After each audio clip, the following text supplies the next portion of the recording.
minutes.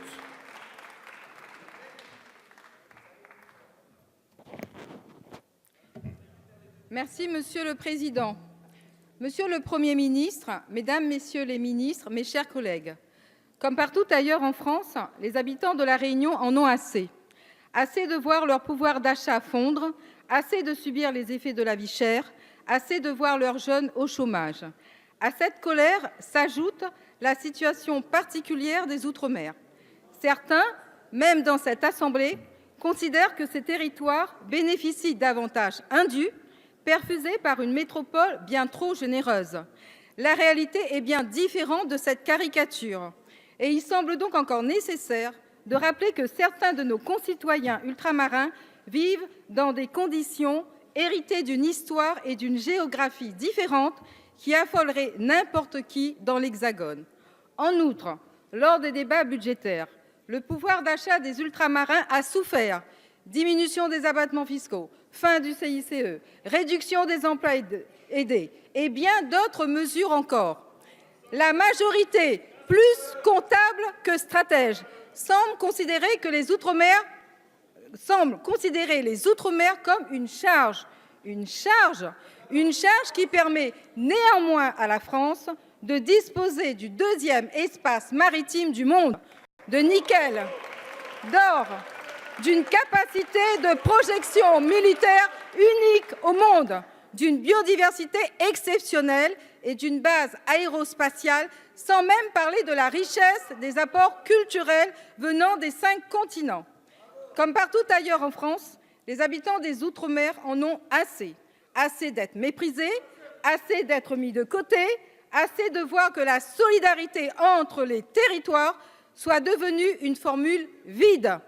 Mais au-delà, Monsieur le Premier ministre, il serait temps de réfléchir au coût réel de la transition énergétique à l'origine de cette colère. La France est déjà l'un des pays les plus exemplaires, avec l'une des énergies les plus décarbonées du monde. Ses émissions de CO2 représentent moins de 1% des émissions mondiales. Les Français émettent 4,57 tonnes de CO2 par an, contre 7,54 pour les Chinois, 8,99 pour les Allemands, 9,5 pour la moyenne des pays de l'OCDE ou encore 16,6 pour les Américains. Devons-nous nous flageller pour ces excellents résultats? Est-ce encore à nos concitoyens de faire des efforts?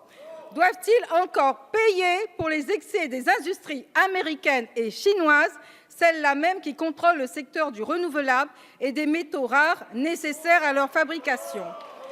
Sans jamais nier la réalité du changement climatique, il convient de remettre nos concitoyens au cœur de notre politique.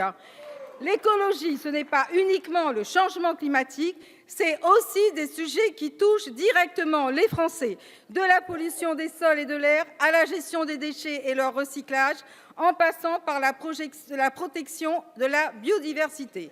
L'an dernier, vous avez supprimé l'allocation logement accession et des moyens pour rénover les logements insalubres et indignes, véritables passoires énergétiques. C'est une faute sociale et un non-sens écologique. En Outre-mer, avec la surutilisation des climatiseurs, ou en métropole, avec des factures de chauffage qui explosent.